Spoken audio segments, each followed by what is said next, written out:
Hello, this is the Roach with Roshi, and I'm back again with another video. We're going to try and keep these videos rolling out fairly quick, fairly often. I would like to do them once a day. I'm getting there, I think. So what we did change a lot as to how I am set up for my videos. So I should be able to do my videos during the day. I should also be able to do them more consistently because we've moved where I'm set up to work. I'm still getting kind of used to it, but we're going to try and get these videos out more often. So anyway, um, that business aside, like, share, subscribe, hit the notification bell, and comment down below. The more you interact with the videos, the better these videos will circulate to everybody, and more people will be able to see them, and um, my channel will grow. And I appreciate all the help that you guys can give me to keep my to make my channel grow. I would like to increase my influence, and this is one of the ways that it happens is by you guys helping me out with that. Now, if my influence stays just me and my family, that would be fine too, but I would really like for my influence to be able to grow and go to more people. So anyway, today's video, I would like to talk a little bit about my 3 days of blocked notifications. So on YouTube, I have two channels. I have this channel, and I also have a gaming channel because I'm a gamer. And so, because I like to play games, I've played games. So right now, I'm doing a series on a Stardew Valley series where I'm just playing through, and I've got Ginger Island open, and I'm doing a whole lot of things, and I'm in Fall of Year 2. But in my recordings, although posting, I'm still in year 1. I have a lot more to post on that. I've got a lot of videos that I need to get ready and posted. But anyway, so on my gaming channel, that's the channel that I usually watch YouTube the most on. I have all my notifications set up on that one so that I can get the notifications when new videos are uploaded for other people. And so and everything was going fine. I was able to find my videos, and I was being notified of them until last Friday. So almost a week ago today, or no, it's Wednesday today. So it was 5 days ago. Friday, I didn't get any new notifications. And then on Saturday, I didn't get any new notifications. And Sunday, I didn't get any new notifications on that channel. However, I switched over to this channel and looked at the notifications, and I had been kind of starting to get some of the notifications attached to this channel as well, simply because I want to start making it this channel that I watch my videos from, because a lot of the videos that I watch are more life philosophy type videos rather than gaming videos. And so I was trying to separate so that my gaming videos that I watch would still be on my other channel, where on Thoroshia Games, whereas Thoroshia Mail would be more my life and philosophy type stuff and political. I have a fair bit of political stuff on that I watch as well because I like to keep up with the political. Well, so for 3 days, I didn't get notifications on that channel, on my gaming channel, but I did get notifications on this channel. So those notifications that I was missing that just weren't showing up on my gaming channel on Throshia Games were showing up on this channel, Throshia Mail. And I found this very confusing. And then I started thinking about it. And what happened last Friday that might have influenced YouTube to say that I wasn't allowed any notifications was that Arizona was producing it's actually the Cyber Ninjas were producing a report on their findings in a special little thing that they were doing for Arizona down there. And they were doing that on Friday. So, for some odd reason, apparently they didn't want me to get notifications of videos that were talking about that little special thing they were doing down there in Arizona and the report that was coming out on that day, which seems kind of odd. I don't know why they would want to block me from getting videos, and why those 3 days? Why the weekend when that special report was coming out? It just seems odd. And I'm not sure why that it was my gaming channel that was blocked. My notifications was blocked, especially considering, well, I'm pretty sure that the reason would be that that's the one where I actually watch videos on. Whereas this one, I don't watch it near as many videos on. I actually usually make more videos than I watch on this one. So, so they, so I don't know why they would have blocked that, but just a little bit about what that special little thing that they did down there in Arizona. I fully support doing that, and I fully support doing that in all states, including my state of Utah. Now, would it change anything? Yes, and probably for the better. Would it change anything that happened in 2020? 2020? No, no. The vote for 2020 for Utah wouldn't change at all. Just would not change. It would the actual results would not be altered. However, what it would do is what it did for Arizona. It showed where all the discrepancies are, where all the problems are, so that the Arizona legislature can actually go and say, okay, this is how we need to take care of this problem and make sure that it just doesn't become a problem again.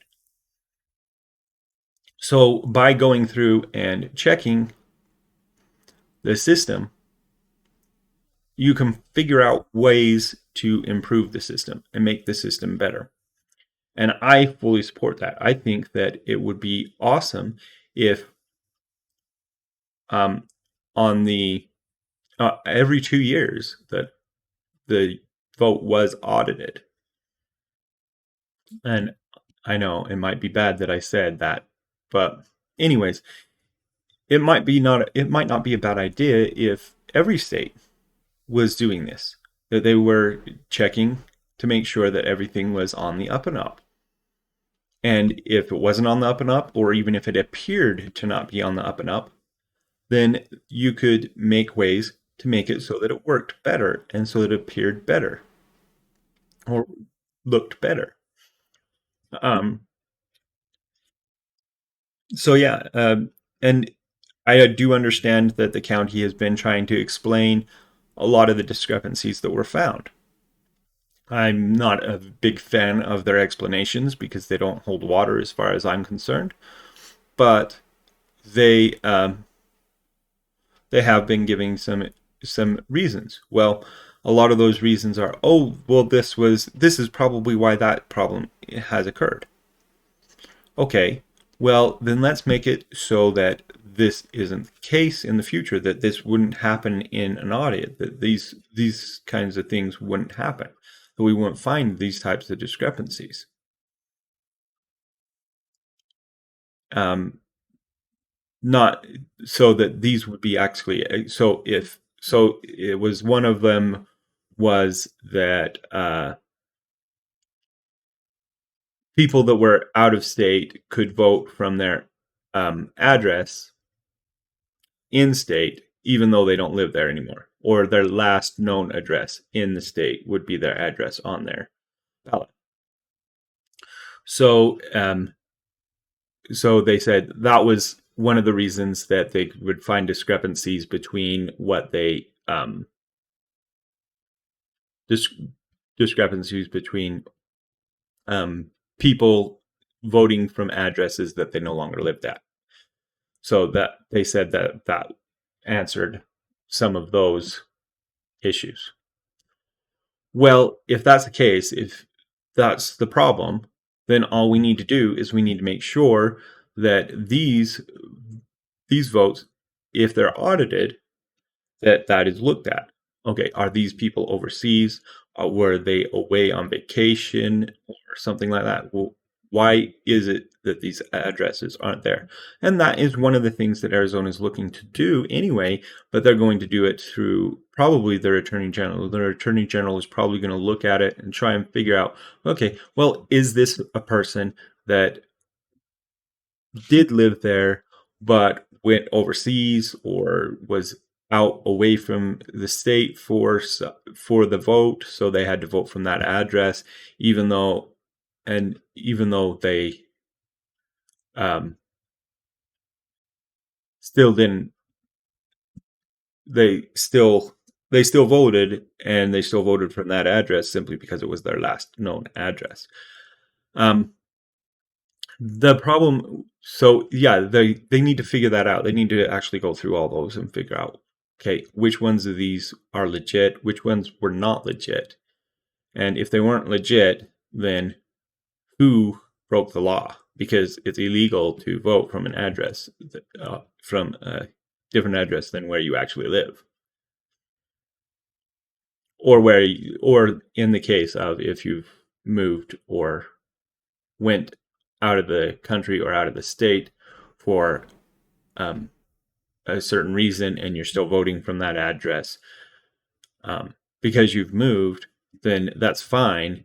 It's just we need to find out that if that's the case, and if that's not the case, and somebody's double voting um, or they're voting from an address that's not their own, um, or they've moved from county to county in Arizona and then they voted from the old address instead of the new address. We need to find all those things out. We need to find out where those people are. We need to find out where they voted from. And that's something that needs to be done. That needs to be looked at because these votes need to be. And then once it's all looked at, then you can change it so that when you're doing an audit, you automatically can check those in the audit process rather than having to wait afterwards and then have the attorney general start looking into all those. Because that's a big project if you're going to be. And the attorney general, obviously, he would have an office and he'd have a lot of people that could help him do that. And he might even be able to hire some people to do that more, especially if the legislature is going to allocate him a certain amount of budget to hire more people and be able to get all of this sorted through. So he could hire more investigators. He could go to, and that's the thing, he could go directly to the police and basically say, okay, well, I need your help with this, and these are the things that I need to do, and these are the people that I need to look up and find out where they've gone and what they're doing. And then we need to be able to find out whether they voted from their new address and their old address, or they just voted from their old address, or they just voted from. We need to figure out what's going on with these people. And we also need to find out whether these votes were cast by them or by someone else in their name, which is also a big problem that we need to fix. So, and you'll be able to get rid of a lot more of those discrepancies if you do the audits and you're able to see, okay, well, here's the problem. And then in future years, you can actually reduce the amount of problems that you have simply by putting in systems and networks to basically be able to figure out, okay, why is this vote coming in from there and what for and who for, and is this a legitimate ballot or not? Because if they've done it in the past, then in the future, if they do it in the future, then you'll know, okay, well, yeah, that's probably still a valid ballot type of a deal. But then if you get two votes from them, then you know, okay, well, one of them's valid, one of them's not. We need to figure out which one is valid. And then you'll also be able to start building a network so that you understand where the addresses of these people that are voting in multiple addresses and stuff are, and you can actually be able to contact them a lot easier. So it's not even necessarily to prosecute or to go after anybody. It's part of it is just trying to make sure that the vote is as accurate as possible. And I fully support that in any way, at any time. We need to make sure that our vote is accurate, that the legitimate votes are counted, and only the legitimate votes are counted. We don't just count ballots that are thrown in there without addresses or with other problems on them. We shouldn't be doing that. And so yeah, I fully support these audits, and I fully support them in every state, including my home state of Utah. And I would even say auditing the whole entire vote would be something that should be done occasionally, and it definitely should be done soon for all states. That the whole entire vote should be audited. And the reason for that is simply so that we can see where we're at and we can start improving. Then we won't have to have as big of audits in the future, because we'll be able to do smaller audits that just focus on certain areas where we know there's been problems in the past, and we're just trying to make sure that those have been fixed.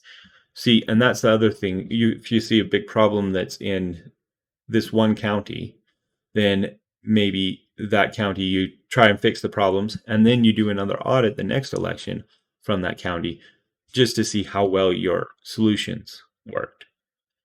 Because then you know how well your solutions work, and you can start working towards creating better solutions for the next time.